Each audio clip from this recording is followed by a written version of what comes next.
ہمارے کنارے ہمارا جو ریسورس ہے، ساحل ہے، اس میں آلودگی ہے بہت ساری، جو گٹر اور چیزیں جو ہیں لوگ ان میں بہاتے ہیں، اور جیسا کہ آپ دیکھ رہے ہیں تو اتنا گند ہوتا ہے کہ جیسے پلاسٹک آپ دیکھ رہے ہیں یہاں پر، فلوٹ ہیں اور پلاسٹک کی تھیلیاں ہیں اور کاغذ بھی پڑے ہوئے ہیں۔ تو آخر ہم سوچ رہے ہیں کہ بھائی ہمارے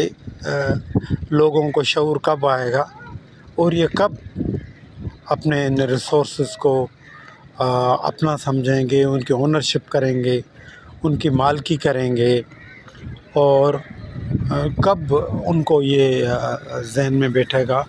کہ ہم ان چیزوں کے مالک ہیں۔ تو ہمیں جو ہے اپنے ایکو سسٹم کو بچانا ہے، ماحولیات کو بچانا ہے، اور لوگوں میں ایسا شعور دینا ہے کہ وہ اپنے کندی کناروں کو، ساحلوں کو صاف ستھرا رکھے۔ شکریہ۔